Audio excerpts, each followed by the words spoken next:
rádio de notícias que pulsa 24 horas por dia. Bora conversar. Entrevista especial do Jornal Jangadeiro. Pergunta feita aqui hoje, nesse dia 20. A pobreza brasileira tem cor? Para alguns estudiosos, as favelas são resquícios do Brasil pós-escravidão. Pessoas deixadas à margem da sociedade, sem oferta de serviços básicos, sem perspectiva de crescimento. A situação já mudou muito nos últimos anos, mas existe a exclusão da sociedade. O IBGE confirma isso, mostrando que os negros são maioria nas favelas. Hoje, Dia da Consciência Negra, nós trazemos o debate sobre pobreza, sobre acolhimento e sobre a atuação dos poderes nesses espaços, além de discutir também a questão individual. Somos preconceituosos, somos racistas. A Central Única das Favelas, a CUFA, é uma das instituições que realmente emerge junto com os integrantes das favelas para um potencial melhor de visibilidade. Atuando em todo o território nacional, promove atividades culturais relacionadas ao esporte, à educação, cidadania e arte. No Bora Conversar de hoje, vamos falar sobre a atuação aqui no Estado com o seu presidente, Wilton Pequeno. Bom dia, Pequeno. Bom dia. Muito obrigado pela sua oportunidade que nos dá de conversar sobre essas questões que estão envolvidas com a consciência negra e também sobre o papel exatamente da CUFA, que eu tenho um carinho muito especial desde o tempo em que o Preto Zezé era o presidente, coordenava aqui e agora está num cargo mais alto.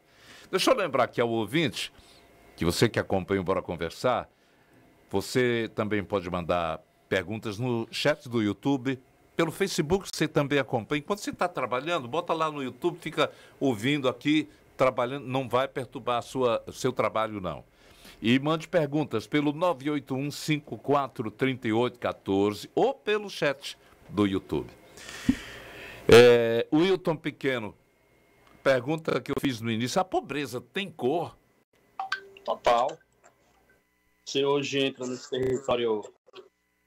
Vocês estão me ouvindo aí direitinho? Sim. Estamos ouvindo bem. Estamos ouvindo, sim. Estamos...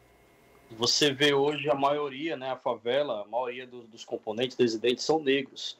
A maioria no Brasil, 56% da população são negros e pardos, né, que se consideram. E aí, quando você vai para o mercado de trabalho, Nonato, você não vê os negros ocupando também a maioria nesses espaços. Então, quando você vê os negros ocupando o mercado de trabalho, por exemplo, você vê que eles estão nas profissões ali mais do dia a dia, mas nas profissões de destaque não estão. Se você olhar da justiça brasileira, a presença negra é diminuta. E em outros espaços. Mas o Brasil é negro. A população é negra, é maioria. E maioria não é mais, Wilton? Não, porque você tem esse racismo estrutural. Por exemplo, eu faço uma pergunta aqui.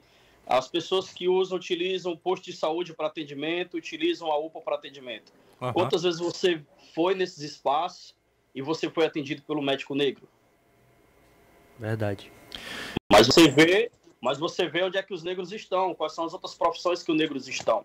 Então, hoje, os negros eles são a maioria nas universidades. Isso é um avanço, em virtude de uma política, né, de reparação. Né? Então, hoje é o dia de você debater isso, debater se essas políticas elas estão realmente transformando, quais são essas políticas que elas não sejam necropolíticas, né? Que elas não sejam somente quando há uma situação de morte, de assassinato, para essas políticas chegarem, mas como é que a gente discute tanto para os negros, mas junto com eles também, porque se discutir para os negros é importante, mas quando você coloca os negros na mesa para sentar sobre essa perspectiva, sobre a importância e transformação e mudança, tem que ser com as pessoas que sofrem o racismo no dia a dia. Interessante, você fala necropolítica, e ainda há pouco a gente estava colocando um outro exemplo disso relacionado exatamente à situação de brancos que não podem entrar num recinto levando água, e houve o caso da jovem que morreu. É preciso que haja uma morte para se evidenciar realmente a necessidade de mudar o quadro. Foi preciso que negros morressem nos Estados Unidos para alertar a população americana de que é necessário libertar-se dessa coisa preconceituosa, racista, que acontece no Brasil, não é, Wilton? Hoje você tem um outro absurdo. Você tem o seguinte, você tem um genocídio da população negra. É uma coisa.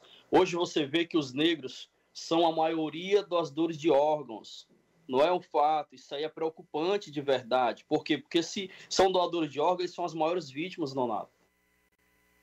Então você não tem uma campanha reluzente a isso, você não tem uma campanha, você não tem um papo, você não tem uma conversa, você não tem um diálogo com essa população.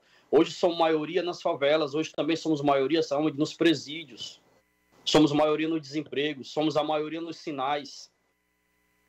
Então, o negro, ele tem isso é historicamente, isso foi pós-abolição. O que você leu aí, que as favelas, ela é uma extensão desses espaços das escravaturas, de onde houve os povos que foram escravizados. É uma extensão, não houve política de afeto, de acolhimento, de engrandecimento a esses povos. As pessoas que saíram da África e vieram para cá, para o Brasil, foram quase 5 milhões de pessoas. Então você tem uma política, de fato, que faz com que isso ainda permaneça e aconteça. E você tem um racista. O racismo não é um cara leigo. Ele é um cara que ele entende o que é que ele sabe exatamente o que é que ele está fazendo. Ok. A cada 23 minutos, um jovem negro é morto no Brasil. Está aí no resultado de uma CPI do Senado sobre o assassinato de jovens.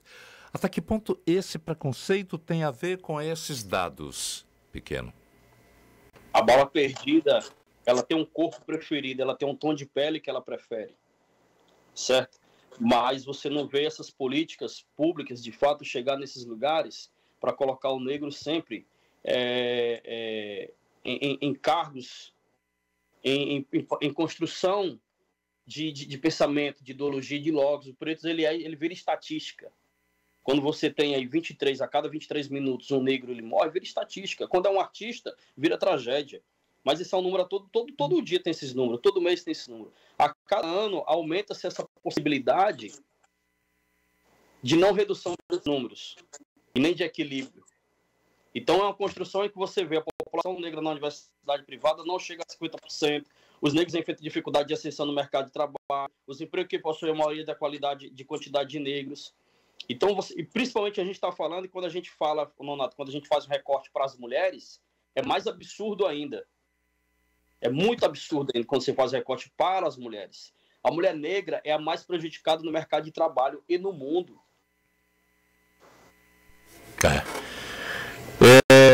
Quais são os principais problemas? Você já relatou alguns, mas a população negra no Brasil, apesar de ser revelada em arte, na música, muitas vezes não recebe o mesmo tratamento de reconhecimento que os brancos têm, ou não? É exatamente isso. Então, para isso, o que é que a gente faz?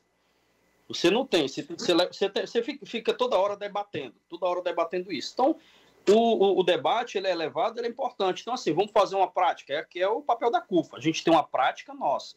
Nós temos as nossas demandas, nós temos as nossas agendas potenciais. Em vez da gente esperar o dia 20 de novembro para estar discutindo o Dia da Consciência Negra, a gente vem fazendo isso desde o dia 1º de janeiro, quando a gente monta o nosso planejamento, quando a gente monta nossas ações, quando a gente constrói nossas possibilidades, quando a gente abre uma escola de formação tecnológica no Barroso, que o público serão os negros, os favelados, os que nem estudam nem trabalham, quando a gente abre um polo de cultura e arte e empreendedorismo na área da Praia de Iracema, quando a gente abre aqui, vamos abrir uma escola de cinema agora e arte visual na área do Pantanal, aqui da área do Planalto Ayrton Senna. São essas ações práticas que a gente coloca para que os nossos trabalhos eles sejam reconhecidos. Eu não preciso esperar o 20 de novembro para estar discutindo ou debatendo. As nossas ações elas são práticas, somos Preto em Movimento. Interessante que ainda há pouco a CUFA realizou em Fortaleza um seminário onde houve participação de debates, onde houve a demonstração da revelação do potencial das favelas. E realmente é uma demonstração de que cada vez mais a negritude está mostrando o seu valor. Mas quando você fala que existe apenas uma data, é como nos Estados Unidos existe o fevereiro para lembrar que há necessidade de se avaliar melhor o potencial da negritude americana. Nós somos um pouco ainda, colonizados pelos eventos que países como Estados Unidos demonstram. Só depois é que a gente começa a dizer assim, deu certo nos Estados Unidos, está vendo um movimento negro, aí se faz aqui. É preciso que essa consciência negra não seja apenas do dia 20 de novembro, ou não? Não, exatamente isso. A nossa história, Nonato, nossa história para nós é negada. A gente só conhece um líder negro quando a gente abre um livro de história, ele está lá acorrentado, amarrado num tronco, levando chicotada, que é o Zumbi de Palmares. A gente não conhece as outras histórias porque foi negada para nós. A gente começou a criar uma narrativa, Nonato, de que a favela ela não é carente, a favela é potente. Quando a gente faz esse evento que você mencionou, que foi a Expo Favela, que a gente traz pessoas da favela para falar de empreendedorismo, que na verdade também é uma palavra gourmetizada, porque a favela também sempre se virou, sempre se reinventou, né? Tem uma transformação de resiliência muito grande. E aí, quando a gente promove esse evento e a gente começa a discutir sobre essas possibilidades, onde é que está esse dinheiro, onde é que está essa transformação, como é que a gente potencializa essas pessoas, quando a gente faz a Taça das Favelas com a vitrine para um jogador desse virar profissional, se tornar profissional, e a gente volta para a nossa narrativa de que a favela ela não é carente, a favela tem um potencial enorme e só precisa ser enxergadas como oportunidade, não como gasto ou como miséria. É um local de grandes potenciais. Ok, nós estamos conversando aqui sobre o Dia da Consciência Negra e você pode participar pelo 981-543814. O presidente da CUFA está conosco, o Wilton Pequeno. Ele está falando exatamente sobre a importância de discussões como essa que possam abrir um pouco mais a cabeça do brasileiro, que ainda é realmente preconceituoso, racista. Tem uma cena do filme que trabalha o Wagner Moura e o Lázaro Ramos que é impactante. Talvez você vá se lembrar, o Paió. Não sei se você assistiu. O Paió. Eu vou lembrar aqui para os ouvintes, o áudio, dá para colocar também aí na imagem, Pedro? Não, vamos colocar. Coloca o áudio, olha. Assim, eu quero o dinheiro todo, quero ver se vai tirar esse carro daqui. Você é escroto. Eu só tô seguindo o seu exemplo. Mas exemplo por quê, rapaz? Você é negro.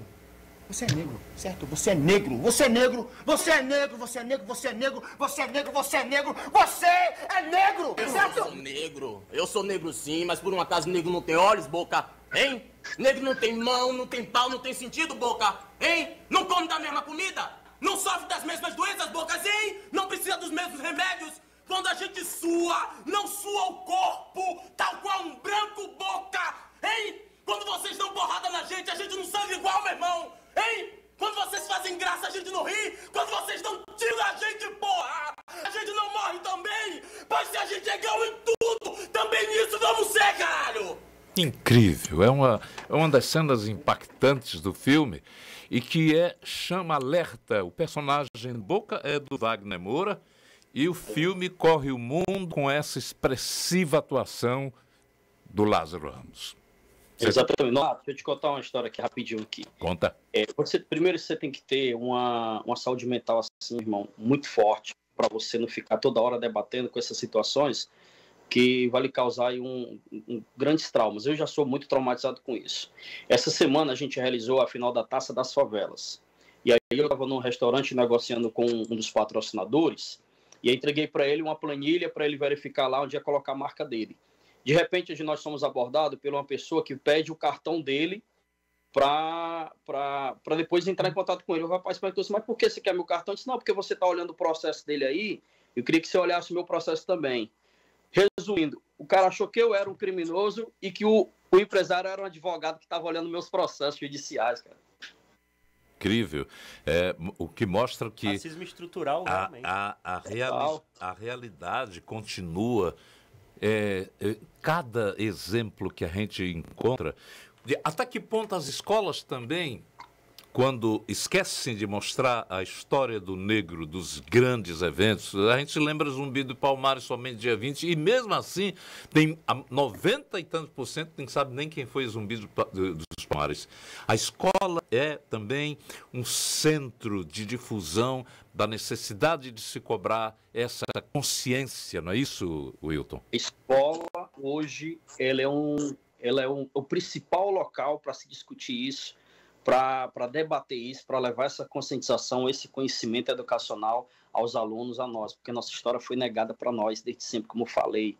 Então, hoje você tem os avanços, né, sobre as questões das religiões de matriz africana, sobre outras possibilidades de conhecer Acaniense, Gangazumba, Sucupira, outros líderes na época do Zumbi dos Palmares, na época dos Palmares. Então, você reconhecer o Dragão do Mar também, que foi um grande líder nesse combate à escravidão que teve na época. Então, você tem várias pessoas, várias personalidades. Hoje a gente tem a professora Zelma Madeira, que está fazendo um trabalho belíssimo à frente da secretaria. E aí você tem, assim, tem que relevar esses trabalhos dessas pessoas, tem que ser um debate permanente, como a gente vem dizendo. A CUFA, ao longo do seu ano, ela vem fazendo debate permanente, seja com a Taça das Favelas, seja com a Expo Favela, seja no dia que nós comemoramos 4 de outubro, o dia da favela. Então tem que ser um debate permanente, como eu falei. Esperar, muito bom aqui do dia 20 de novembro para a gente debater. Eu quero debater outras coisas, eu quero debater a economia, eu quero debater a cultura, eu quero debater a oportunidade, o emprego para esses jovens. Eu não quero debater só o racismo. A gente já vivencia isso todo dia. Você tem essa visão, que você tem essa consciência. E eu gostaria muito de estar aqui cumprindo um outro roteiro, como fazemos com todos os outros entrevistados, para saber. Pois agora eu vou entrar no assunto. A CUFA tem um papel importantíssimo no progresso, na evolução de toda uma camada social. Conta um pouco como é que a CUFA está realmente atuando no Estado. Abrimos hoje uma escola de tecnologia e formação para jovens na área de programação.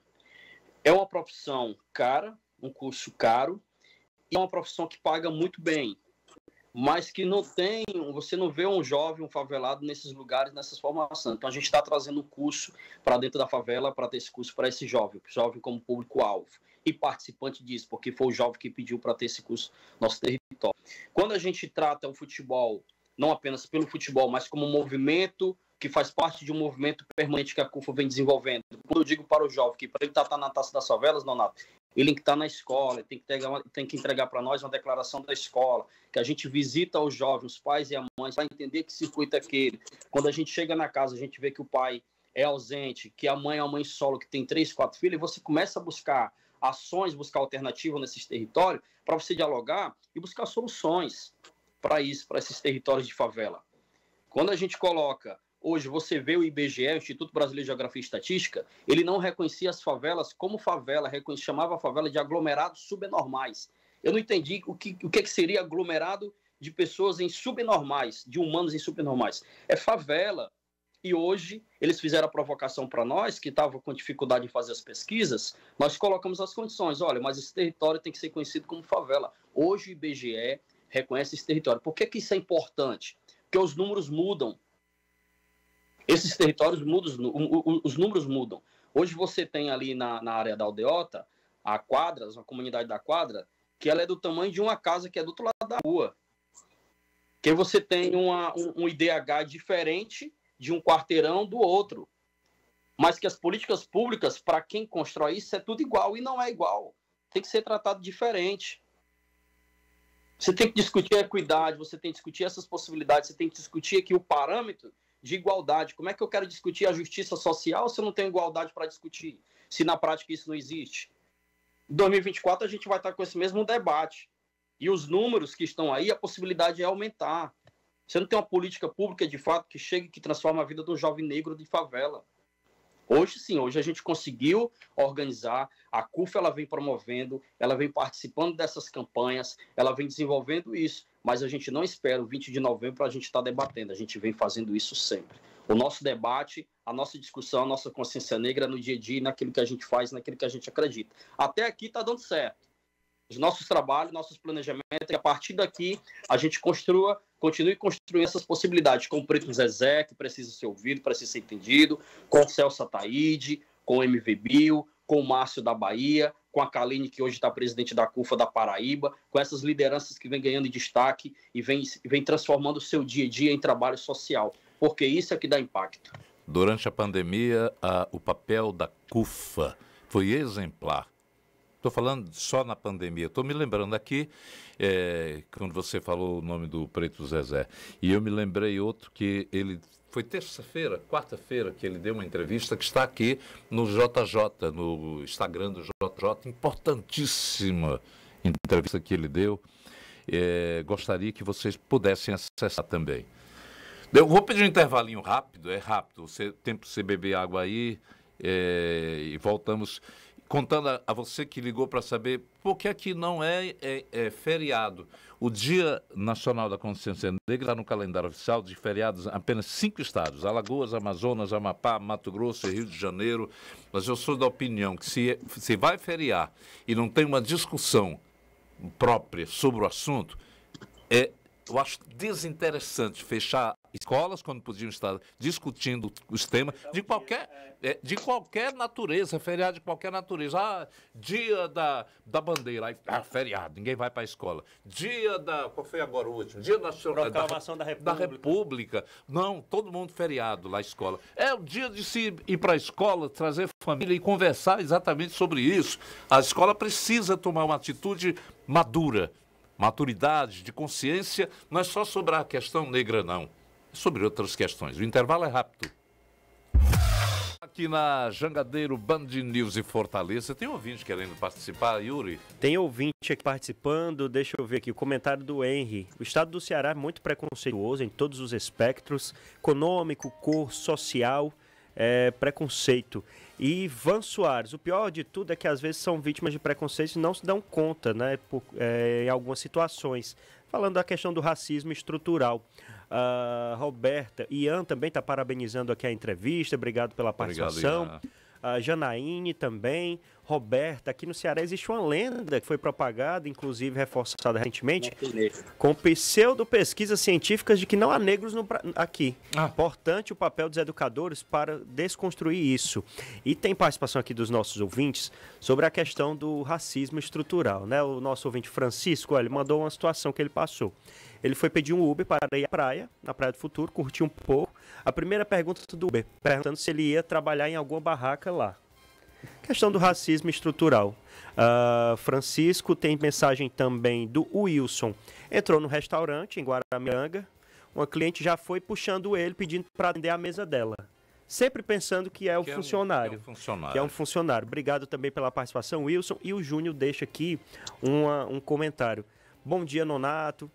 Imagine se o Papa fosse negro. Será que iria ter tanto preconceito? Deixa essa pergunta aí no ar. Obrigado pela participação também, Júnior. Obrigado pela participação boa dos ouvintes. Pequeno, eu estava lendo aqui que uma das principais bandeiras do governo Lula, a defesa dos direitos de pessoas negras, foi tema que ganhou conhecimento e conhecido protagonismo dentro dos governos. Inclusive, gerou a criação de um Ministério da Igualdade Racial, comandada pela ministra Aniele Franco. Agora, muita gente, há um incômodo dizendo que é um atrito entre o governo e o movimento negro, de que é considerado um marco para o movimento ter sido ignorada a data pelo governo federal. Você considera que o governo está ignorando o 20 de novembro? É parte, né? As pessoas elas querem ser contempladas com tudo, né? Os movimentos negros têm que ser reconhecidos, a história. Hoje a gente comemora o Dia da Consciência Negra, foi em virtude de um trabalho que o movimento negro alancou ali na década de 70, né? Até porque o dia 20 de novembro é bem recente, foi no governo Nós perdemos o contato. Você tem que debater isso, o que é eminente conversar hoje. Porque senão, Nonato, fica a gente conversando de nós para nós, e para quem é de fato, a gente não dialoga, a gente não conversa. É verdade. Como foi feita aí a pergunta aí, né? Às vezes você não percebe a discriminação racial. Quando você chega num lugar, em casa, você fica refletindo por que aquilo aconteceu com você. Então você não tem uma preparação. eu me descobri que eu era negro, sabe como? Da pior forma. Quando eu vi por que era só a polícia que me parava, por que as balas perdidas só pegam os negros, por que os negros são maioria nas cadeias, por que os negros são maiorias nos sinais, pedindo ajuda, trabalhando ali de alguma forma, por que os negros são minorias em profissões de destaques. E aí você vai aprendendo da pior forma. E quando faz esse recorte para o Ceará, de que o Ceará não tem negro, é isso. Aqui foi o primeiro estado a abolir a escravidão. Porque os caras eram bonzinhos. Não foi. Foi a seca. Eu agradeço demais a participação sua, ampliando, abrindo, pluralizando o tema desse dia e mostrando aspectos que até mesmo nós da mídia muitas vezes não ressaltamos por conta de uma injunção, daquela velha rotina que a gente está tão habituado a falar nesse aspecto que nós perdemos o senso de avançar mais. Você nos dá lição de grandiosidade e a gente só pode agradecer a você, o Wilton Pequeno, pela performance, pela consciência, pelo status que você dá à CUFA e ao nosso Estado. Grande abraço. Eu agradeço demais. São 10h37 agora. Jangadeiro Band News FM.